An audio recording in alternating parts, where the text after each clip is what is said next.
It's an NFL Sunday, the best kind of Sunday there is.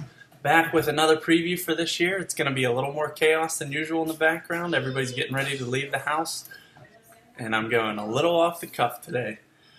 Let's start off with some standings. Top of the pile, we have Cheswick Zombies. Who'd have seen that coming? On the Black Conference at 3-0, 563 points. Pretty impressive year, most points so far. Followed closely by Snarl with 537, also 3-0 atop the Gold Conference. Right behind Snarl is rolling with Mahomies at 3-0.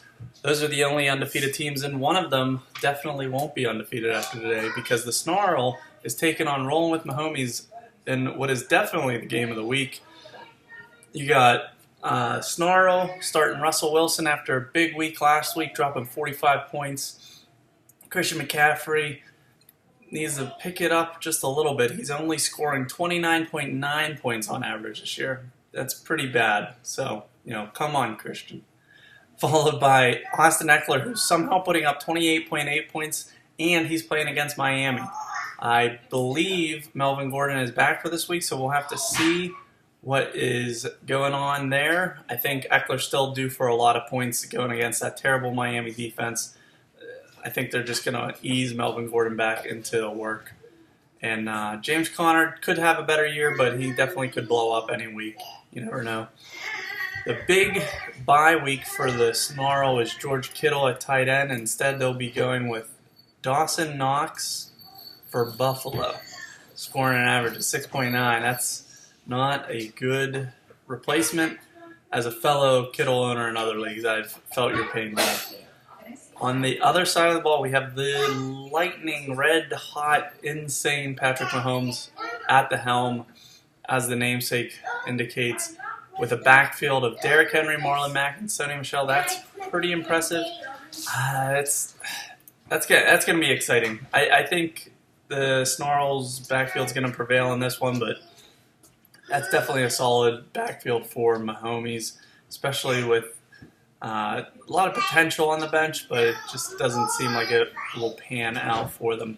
At receiver, we got Kenny Golladay, Lockett, Moore, and Juju. He needs a big day from Juju. He needs to pick it up. Tyler Lockett, super hot this year, though.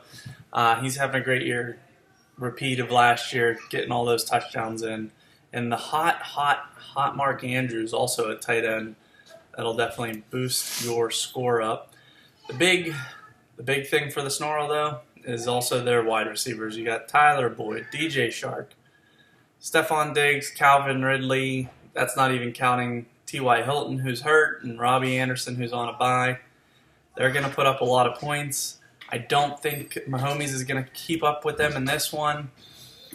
It's just too much, but you never know in this. And here's my son on a bike. All right, next up we have Cheswick Zombies taking on the Slaughterhouse. I think the Zombies are an early favorite in this one, as nobody key is on a bye. Got Deshaun Watson and Hopkins playing against the tough Carolina pass defense, so that's not ever good. And all the running backs are going against top 6 ranked run defenses. It could spell trouble for the Zombies, but what? Oh, him tapping me. Yeah, but I gotta hurry this up. Amari Cooper's going against a weak New Orleans defense, but it's in the Dome, so in the Superdome could be a little tough and tricky. I see that they're starting Dallas's defense against New Orleans. I'm going to change that right now. That's terrible. I'm not playing against New Orleans in the Dome, even against a backup. John Ross still coming off hot, going against the Steelers. We'll see if Minkah Fitzpatrick can help them keep up with him or not.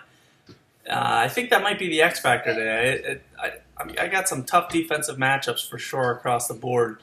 Let's see how Slaughterhouse is doing. He's got the brand new Daniel Jones coming off of 2 touchdowns and 2 rushing touchdowns last week. Seems like a total steal now for 2 seconds. Definitely could have got away with one there by Slaughterhouse. In the backfield, you got Phillip Lindsay, who just won't stop. Joe Mixon, who just won't get blocks for him. And David Montgomery, who's doing better than Joe Mixon, but still not great. I think Mixon's a talent, but he just doesn't have the line to keep up with it. Steelers are a pretty soft defense this year, especially against the run.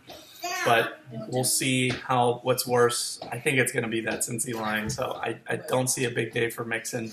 At wide receiver, Slaughterhouse has Cook, Godwin, Sutton, Thomas, and Darren Waller at tight end, who's having a great year. Blew up last week for, 40 points or something. I'm just making these up. But I gotta say, my matchups scare me today. I don't like either defense. Daniel Jones versus Deshaun Watson. I'm going to say I win this one, but not by much. I think it's going to be a close one, just because of all the tough defensive matchups this week. I got Cook in Chicago, David Johnson against Seattle, and Todd Gurley against Tampa Bay. Thanks, Desi. Next up, we have the Erie Inhabitants versus the ARG. The ARG, part of a blockbuster Mark Ingram 2 first rounds trade involving Gus Edwards somehow. Nobody's too happy about it, except for the ARG. They're ecstatic, picking up a 2020 first for old man Ingram. Hopefully that'll help Donnie, but we'll get to that later. On the ARG, or on the Erie Inhabitants side, we have Tom Brady going against Buffalo defense. That's a tough matchup. You gotta start Brady though. I mean, Jared Goff against Tampa Bay. None of those are great. Brady's the man. He's putting up 26 points a week. And sorry, I knew it was gonna be chaos. I'm gonna roll through this a little faster. You got the Inhabitants with a great wide receiving lineup. Alshon Jeffrey had a good Thursday night. Sterling Shepard's back in the fold and should have a little pressure taken off of him with Golden Tate coming back and Daniel Jones in the lineup. I think he'll put up a lot of points. Sammy Watkins is definitely a roller coaster ride, but against Detroit, I think that'll be a decent enough scoring matchup. He'll have an okay week. It's just up and down. But Chicago Bears against Minnesota, I like it. I'm not a big Kirk Cousins fan, and I think Dalvin Cook will get his dues in, but Chicago will definitely have a good day. On the ARG side, going against the Baker Mayfield against Baltimore. Oh boy, I thought Baker Mayfield was going to have a great year, and I was wrong. He could start Andy Dalton against Pittsburgh on Monday night in Pittsburgh, but I think that might be why he's not doing it. Andy Dalton's putting up 23 points a week. Baker's having a rough start, but I think he's getting in the groove. He's got to work on that footwork and trust his line. His line, just like Andy Dalton, letting him down, getting a lot of pressure. The ARG hopefully will add a player to their lineup because I'm now noticing that Mark Ingram must have been in their lineup, but after the trade they haven't replaced him, so they only have their short one skill position. So we have Chris Carson and Tariq Cohen, who Cohen's not doing as well as would be hoped, but Chris Carson's definitely having a good year going against a real bad Arizona defense. Seattle receivers against that Arizona D this week. Look out. Especially, there's somebody who should be started. Odell Beckham, Cooper Kupp, Manny Sanders, and Jarvis Landry, all solid. Tyreek Hill still injured for the ARG. I think that's kind of hurting him on the year. And he's already getting prepared for next draft class. I think the Erie Inhabitants are finally going to get this one going. They got a solid backfield. Devonta Freeman could definitely be having a better year, but all in all, I think they're going to do well and pull this one out. Next up, we have Desmond Joseph is making a lot of noise. We got the much talked about Robert Downey Jr. going against the Raging Hartons. Robert Downey Jr. looking to make a run for it, I guess, with Mark Ingram traded for Gus Edwards in case he gets hurt and the future of the team. You got Frank Gore, old man Gore won't die. He's putting up 14.6, which isn't bad. I mean, it's not good, but it's good for a 39-year-old running back. And James White, hopefully in a return after having a child last week. Congrats to him. He should have a decent day against Buffalo. But New England's going to be a tough matchup with that number 1 ranked defense, just killing it every week. At wide receiver, you got Keenan Allen, John Brown, Fitzgerald, and Metcalf.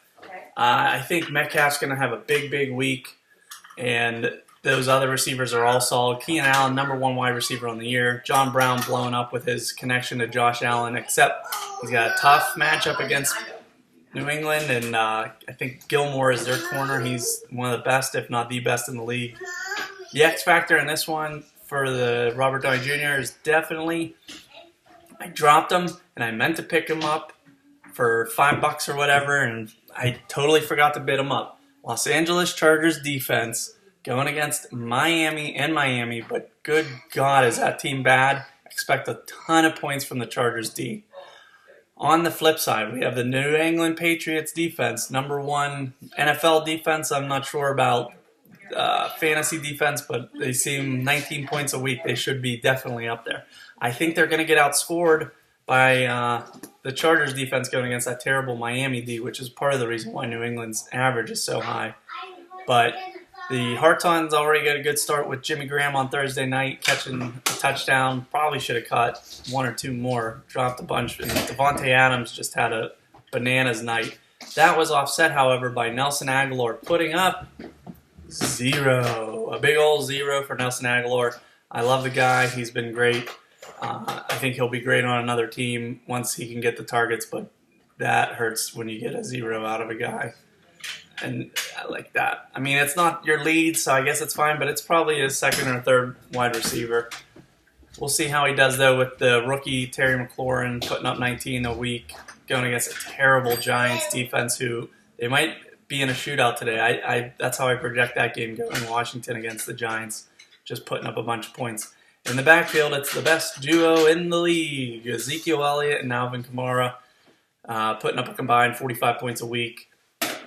They're going to put up points every week. They're playing against each other, so he'll be able to enjoy that game on Sunday night. Just sit back and watch the points roll in. And finally, for the Hartons, you got Phillip Rivers going against that previously mentioned quitter of a team, Miami. He's going to put up a ton of points. Miami's awful. Everybody's going to score a bunch of points. Go crazy. I think the Hartons are going to pull this one off, but not by much. I think because Donnie's got a lot of good matchups this week. Oh, next we have Resting Bitchface and the Steelers. Started Carson Wentz on Thursday night, who had a good week. And a little weak at wide receiver. Definitely feeling the loss of Antonio Brown. But Zach Pascal in the lineup, hopefully the starter for Indianapolis. I'm running over time. For this one, I'm going to say the Resting Bitchface is going to pull it off. Got Le'Veon on a bye and Saquon hurt, putting Rex Burkhead in the lineup, though. You never know. He's averaging 15 on the year. Could have a great week. And Carry-On's going against KC. I think they're going to be... He could put up a lot of PPR points this week. At wide receiver, RBF has got Marquise Brown coming off big weeks, looking great. Tyrell Williams is having a good year with Antonio Brown not there. I'm looking for more big things from him. And Marvin Jones and Cole Beasley rounded out. I'm not a believer in Cole Beasley. I think if A.J. Green could come back, it would be great for them, but it seems a little weak. And James O'Shaughnessy, Jared Cook at tight end, it's not looking good for the RBF. I got the Steelers in this one. I don't know. That's an ugly one. Sorry, guys. Lastly, we have the Snarl taking on Rolling with My Homies. That was our first one. So I got through them all. Good for me. Hope you enjoyed the preview. Sorry it wasn't as detailed as usual today. A little off the cuff. And sorry for all the ringing in the background. And there's Danny. And there's Malcolm. Can you say hi, Malcolm? Can you say, Go Steelers? No, don't say it. Say, Go Steelers. Go Steelers! Yeah. All right. Have a great Sunday, guys. Go away, Steelers. See you next week. Go